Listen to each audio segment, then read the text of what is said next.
उम्मीद है आप सब बहुत अच्छे होंगे, बहुत बढ़िया होंगे और पिछली क्लासेस को आपने ले ली होंगी। आज हम एक नया टॉपिक पढ़ेंगे, एनपीए। बैंकिंग से रिलेटेड है। एनपीए क्या है, इसके क्या कारण है, इसका क्या प्रभाव है, आरबीआई का 4R क्या है, बेसल मानक क्या है और सरकार क्या उपाय करती है। ठीक है, तो चलिए शुरू करते हैं आज की क्लास। एनपीए क्या है? नॉन परफॉर्मिंग एसेट, गैर निष्पादन परिसंपत्ति। ये क्या है? आसान भाषा में कहें तो जैसे आपने किसी को उधार दिया और उसने ना आपका मूलधन चुकाया ना आपका ब्याज चुकाया, यानी आपका पूरा पैसा डूब गया। ये है एनपीए, ये है बैंक का एनपीए। ठीक है, तो बैंक में भी ऐसा ही एनपीए होता है। अब इसको बैंकिंग भाषा में समझते हैं। उसके पहले हम जो पिछला आपको थोड़ा पढ़ा चुके उसको थोड़ा रिपीट करते हैं, रिवाइज करते हैं ताकि आप और अच्छे से समझ जाए। हम जानते हैं कि बैंक दो प्रकार के होते हैं, वाणिज्यिक और गैर वाणिज्यिक। जो वाणिज्यिक बैंक होते हैं वो लाभ के उद्देश्य कार्य करते हैं, और वाणिज्यिक बैंक जो होते हैं उनके मुख्यतः दो कार्य होते हैं। कार्य बहुत होते हैं लेकिन मुख्यतः दो कार्य होते हैं, एक जमा स्वीकार करना और दूसरा उधार देना। जो बैंक जमा स्वीकार करता है उसमें बैंक को ब्याज चुकाना पड़ता है। ब्याज चुकाना पड़ता है, हम बैंक के पास पैसे रखेंगे तो बैंक हमें ब्याज देता है ना, तो बैंक उसमें ब्याज चुकाता है, इसलिए वो बैंक की क्या होती है? लायबिलिटी होती है, देता होती है। लेकिन जो बैंक हमें उधार देता है, यानी अगर हम बैंक से उधार लेते हैं तो हमें ब्याज चुकाना पड़ता है, यानी उससे बैंक जो उधार देता है उससे बैंक को ब्याज प्राप्त होता है। यही कारण है कि जो उधार होता है वो बैंक की क्या होती है? परिसंपत्ति होती है, एसेट होता है। तो जब हम एनपीए पढ़ते हैं, नॉन परफॉर्मिंग एसेट पढ़ते हैं, गैर निष्पादन परिसंपत्ति, तो हम किसके बारे में पढ़ रहे हैं? परिसंपत्ति, यानी जो बैंक उधार दे रहा है हम उसके बारे में पढ़ रहे हैं। अब ये बैंक की परिसंपत्ति भी दो प्रकार की होती है। एक मानक परिसंपत्ति, क्या है पहली? मानक परिसंपत्ति, स्टैंडर्ड एसेट, और दूसरा है गैर मानक परिसंपत्ति, सब स्टैंडर्ड एसेट। अब ये मानक परिसंपत्ति क्या है और गैर मानक परिसंपत्ति क्या है? होता क्या है, जो बैंक है जब ग्राहकों को उधार देता है तो बैंक को क्या मिलता है? ब्याज मिलता है। ठीक है, मूलधन के साथ साथ जो ग्राहक होते हैं उसको ब्याज भी चुकाते, नहीं बोल सकते ईएमआई, इक्वल मंथली इंस्टॉलमेंट।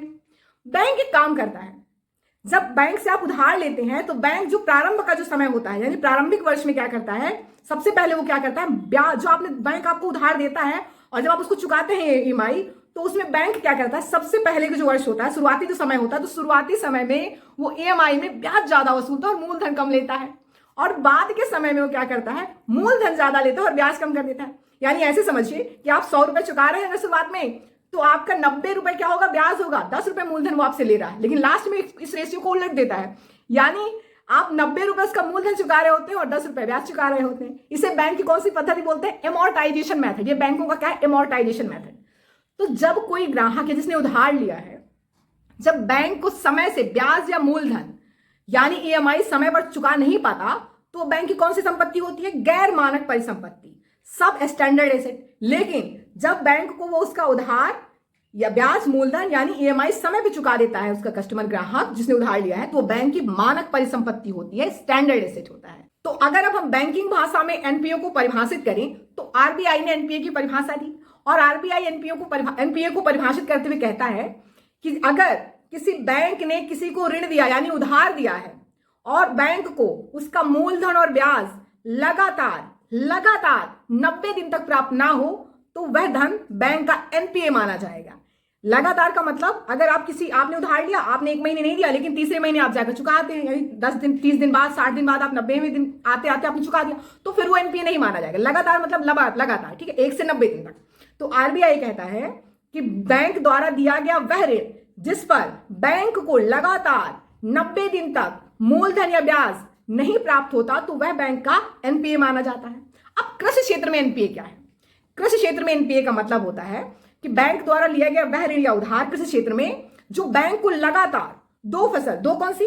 खरीफ और रबी, यानी लगभग 1 वर्ष तक मूलधन या ब्याज प्राप्त ना हो, तो वह कृषि क्षेत्र का एनपीए माना जाएगा। ठीक है, वैसे ही एमएसएमई और एनबीएफसी, नॉन बैंकिंग फाइनेंस कंपनियों के संदर्भ में है, यानी एमएसएमई और एनबीएफसी को दिया गया वह ऋण जो बैंक को लगातार 180 दिन तक प्राप्त ना हो, 180 डेज तक प्राप्त ना हो, तो उस लोन को एमएसएमई या एनबीएफसी को दिया गया वो जो लोन है उसको क्या मान लिया जाएगा? एनपीए मान लिया जाएगा। तो ये था हमारा एनपीए। अब हम जानते हैं एनपीए के प्रकार क्या है। नॉन परफॉर्मिंग एसेट कितने प्रकार का होता है? मान लीजिए आप बैंक हैं और मैं ग्राहक हूं, ठीक है। अब मैंने आपसे उधार लिया, आपने मुझे उधार दिया, अब आप मेरा इंतजार करेंगे 30 दिन तक, यानी पहले महीने का आप इंतजार करेंगे कि मैं आपको ईएमआई देती हूं या नहीं। अगर मैंने 30 दिन बाद, यानी जो समय निर्धारित है, अगर मैंने पहले मंथ की इंस्टॉलमेंट नहीं दी, तो आप मुझे क्या करेंगे, यानी बैंक क्या करेगा, मुझे SMA 0 में रख देगा, स्पेशल मेंशन अकाउंट, विशेष चिन्हित, क्या करेगा, विशेष चिन्हित खाता में रख देगा। यानी वो चिन्हित कर देगा कि इस व्यक्ति ने पहले महीने की जो ईएमआई है वो नहीं चुकाया, गड़बड़ होने वाला है। सपोज दूसरे महीने मैंने चुका दिया, पिछले महीने का भी और उस महीने का, तो बैंक मुझे हटा देगा, यानी अब मैं उसमें से हट गई। लेकिन मैं दूसरे महीने भी मैंने अगर आपको नहीं चुकाया, यानी बैंक को मैंने ईएमआई समय पर नहीं चुकाई, तो बैंक क्या करेगा, पुनः SM1 सूची में रख देगा, मुझे स्पेशल मेंशन अकाउंट फर्स्ट में अब रख देगा। अगर अब मैं 3 महीने यानी लगातार 90 दिन तक मैंने ना चुकाया हो ईएमआई, तो बैंक मुझे फिर नेक्स्ट सूची में रखेगा, SMA2 स्पेशल मेंशन अकाउंट 2 में रख देगा। अब यहां पर बैंक मान लेता है कि एनपीए हो गया, यानी आरबीआई ने बोल दिया कि धन एनपीए माना जाएगा, लेकिन बैंक कभी हिम्मत नहीं हारता। 90 दिन बाद बैंक फिर से एक काम करता है। क्या करता है, 90 दिन से 1 साल की सूची बनाता है।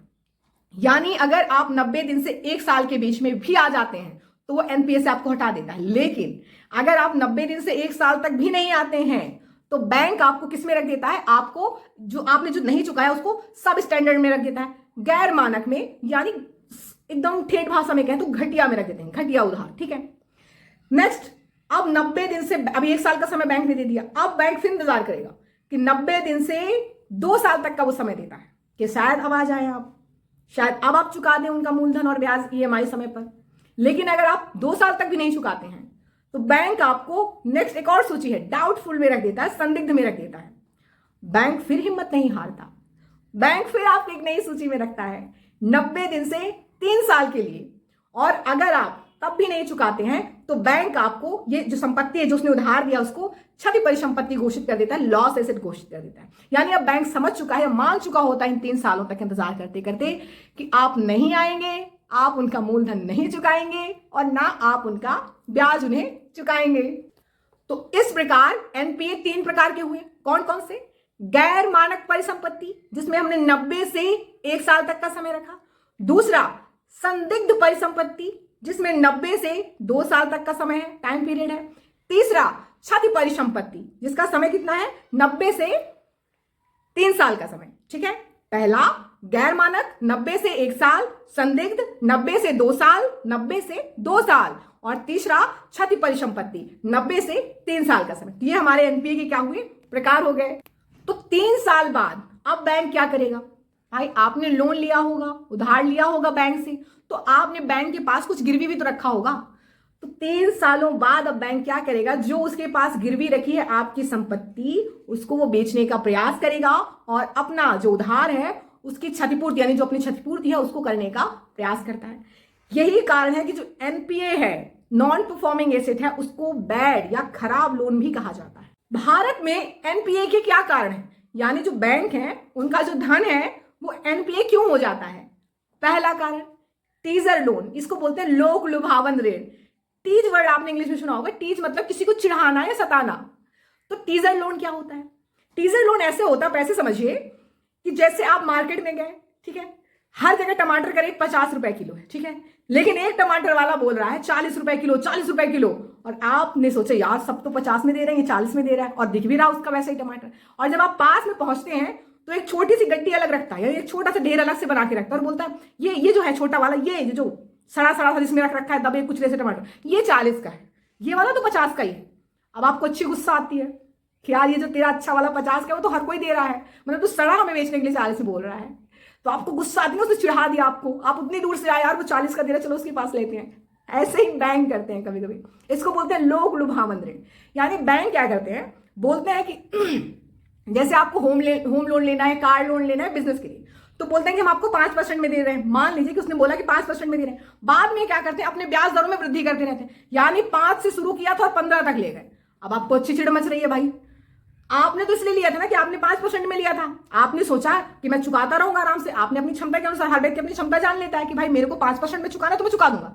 लेकिन इसने 5% से शुरू किया और आपको 10 या 15% में ले गया, तो आपको क्या टीज कर रहा है आपको। एक ये कारण होता है एनपीए होने का, यानी बैंक ने लुभावन दिया आपको शुरुआत तो कम की, यानी कम ऋण लेता है शुरू में, बाद में अपने ऋण में क्या करता है, सॉरी बाद में शुरुआत में जो ब्याज है ब्याज दर है उसको कम रखता है, लेकिन बाद में ब्याज दरों में क्या करता है, वृद्धि कर देता है। जो ऋण दिया उसके प्रारंभ के ब्याज दरों में क्या करता है, कमी कर देता है और बाद में वृद्धि कर देता है। तो इसी को बोलते हैं बैंकों का लोक लुभावन या टीजर लूप।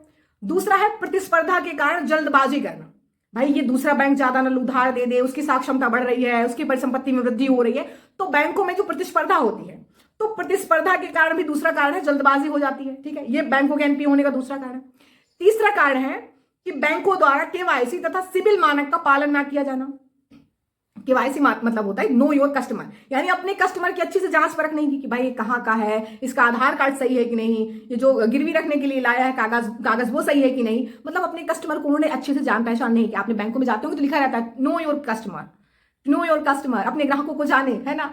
तो बैंक ने क्या किया, केवाईसी यानी अच्छे से केवाईसी मानक की जांच नहीं की। दूसरा सिबिल मानक, सिबिल CIBIL, इसको बोलते हैं credit information bureau India limited. ठीक है, यानी इसके मानकों का पालन नहीं किया जाना। इसका जो स्कोर होता है, जो सिबिल मानक होता है, इसका स्कोर जो होता है वो 750 से 900 के बीच में होता है, 750 से 900 के बीच में होता है।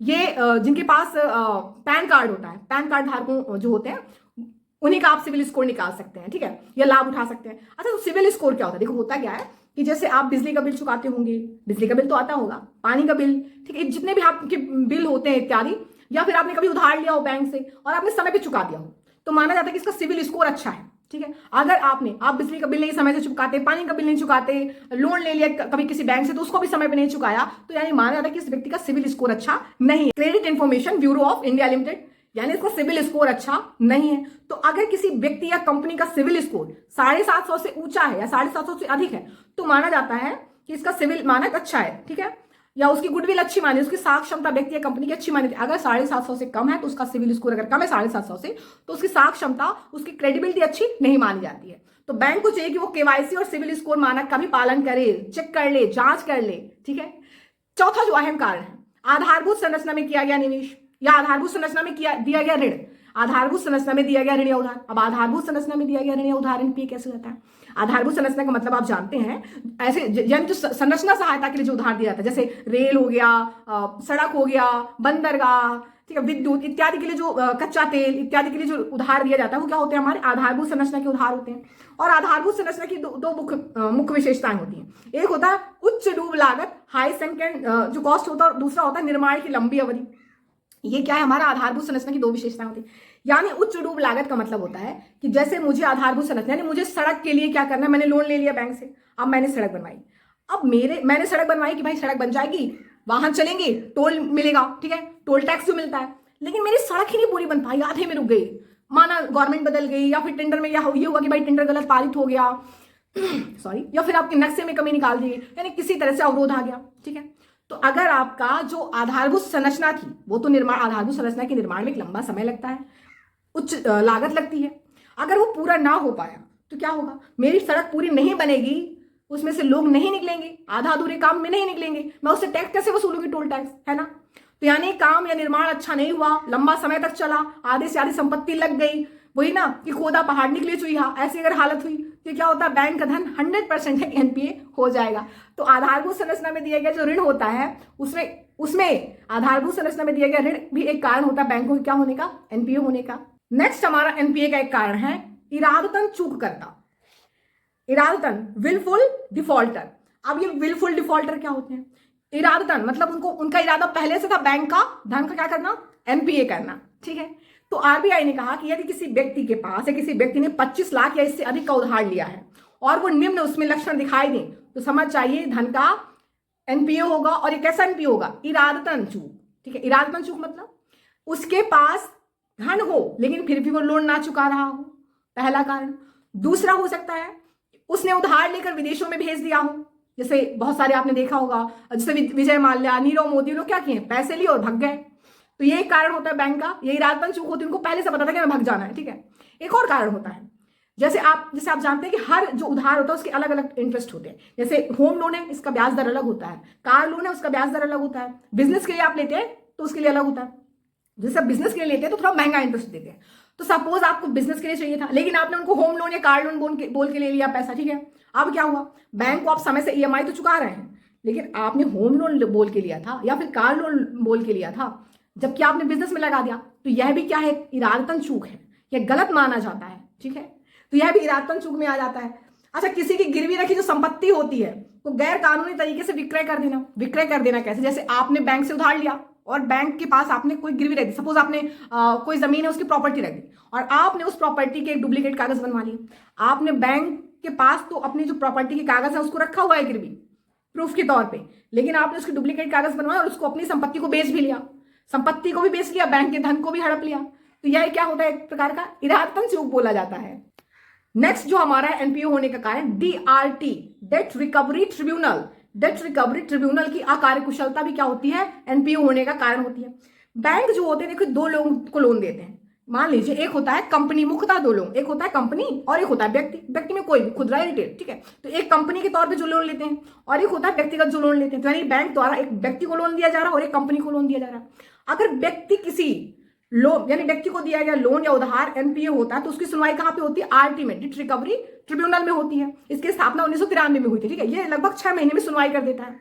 जबकि कंपनी अगर कोई कंपनी को दिया गया लोन अगर एनपीए होता है तो उसकी सुनवाई एनसीएलटी में होती है। ठीक है, नेशनल कंपनी लॉ ट्रिब्यूनल में होती है। तो आरबीआई ने हाल ही में जो रिपोर्ट दी है, उस रिपोर्ट में आरबीआई ने बताया है कि जो डीआरटी है, डेट रिकवरी ट्रिब्यूनल है, जहां पे व्यक्ति द्वारा जो एनपीए हो रहा है धन, उसकी जो सुनवाई है, उसमें जो सुनवाई में हमने बताया 6 महीने का समय लगता है। तो उसमें जो सुनवाई हो रही है उसमें 20%, लगभग 20% ही केसेस सुने जा रहे हैं, यानी 20% मैटर से सॉर्ट आउट हो पा रहे हैं।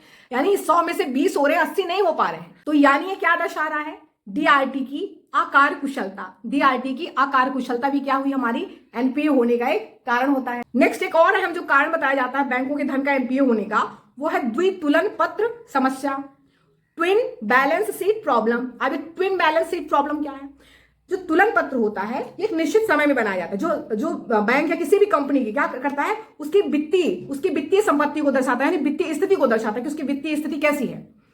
और जो तुलन पत्र होता है उसको दो भागों में बांटते हैं, एक देता और एक परिसंपत्ति। देता मतलब जो उधार जमा करता है उसमें जो चुकाना पड़ता है वो, और परिसंपत्ति जिससे प्राप्त होता है। ठीक है, तो कंपनी भी अपना तुलन पत्र बनाती है, बैलेंस शीट, और बैंक भी बनाते हैं। ठीक है, अब बैंक का देखिए तुलन पत्र देखिए, बैलेंस शीट देखिए, बैंक ने दो भागों में बांटा। एक तरफ रखा देता, यानी जो स्वीकार करता है उधार, उस पर बैंक ब्याज चुकाता है, वो देता हो गई, और एक जो उधार दे रहा है परिसंपत्ति प्राप्त हो रही। ठीक है, आगे कंपनी का है, इसका भी एक देता वाला है और एक उधार वाला है। तो कंपनी ने बैंक से उधार लिया, तो बैंक की, कंपनी का क्या हुआ, कंपनी की तो देता हुई, लेकिन बैंक ने जो उधार दिया वो बैंक का क्या हुआ, बैंक की परिसंपत्ति हुई।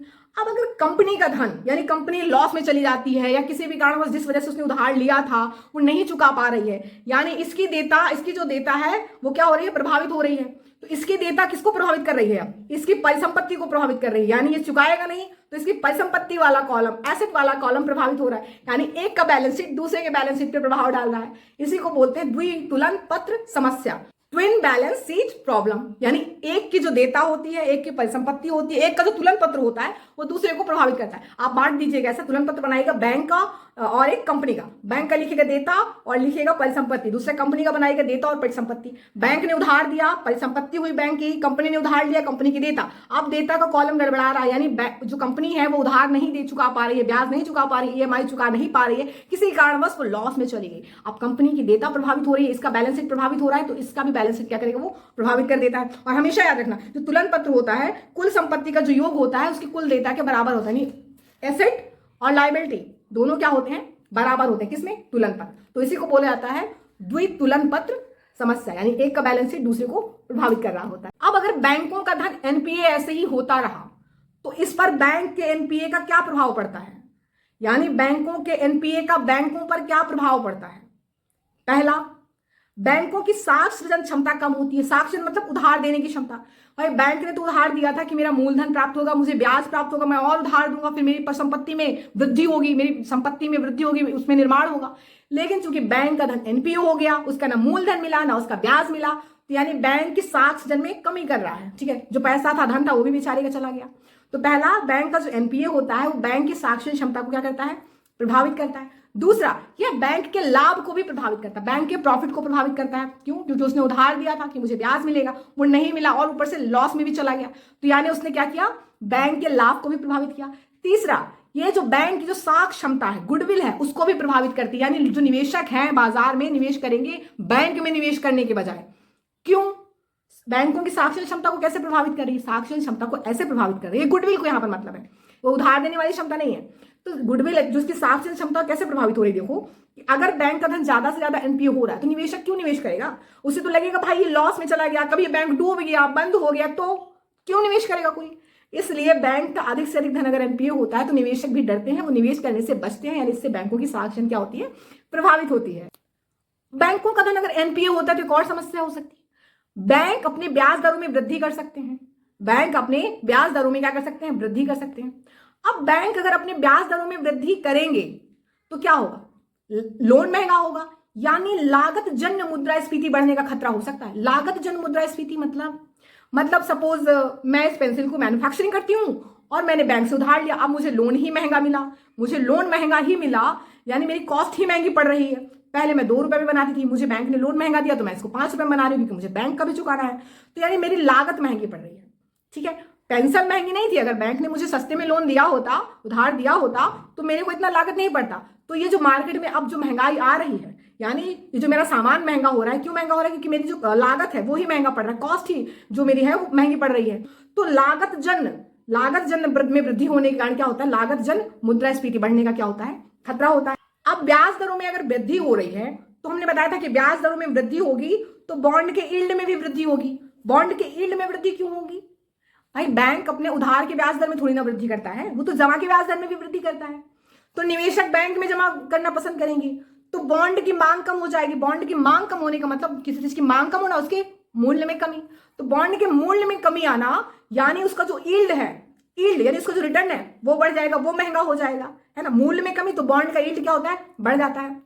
तो ब्याज दर में वृद्धि से भी बॉन्ड के यील्ड में वृद्धि होती है, और यह जो सरकार है उसकी ब्याज देयता में क्या कर सकती है? वृद्धि कर सकती है, यानी राजकोषीय घाटा भी क्या हो सकता है? हमारा बढ़ सकता है। और राजकोषीय घाटा बढ़ने का मतलब चालू खाता घाटा में भी वृद्धि, क्योंकि दोनों ट्विंस घाटा होते हैं। तो ये बैंकों के एनपीए होने का प्रभाव होता है। ठीक है, कैसा क्या प्रभाव पड़ता है? आई होप आपको समझ में आया होगा कि एनपीए क्या है, और आप बिल्कुल एनपीए नहीं करेंगे क्योंकि आप एक अच्छे नागरिक हैं। क्योंकि एनपीए होने से सिर्फ बैंकों को प्रभाव नहीं पड़ता, पूरी अर्थव्यवस्था भी डगमगा जाती है हमारी, है ना। तो चलिए नेक्स्ट क्लास में मिलते हैं, और नेक्स्ट क्लास में हम ग्रॉस एनपीए पढ़ेंगे, नेट एनपीए पढ़ेंगे एंड प्रावधान पढ़ेंगे। ठीक है, प्रोविजंस पढ़ेंगे। चलिए अपना ख्याल रखिए, हंसते रहिए, मुस्कुराते रहिए। जय हिंद, जय भारत।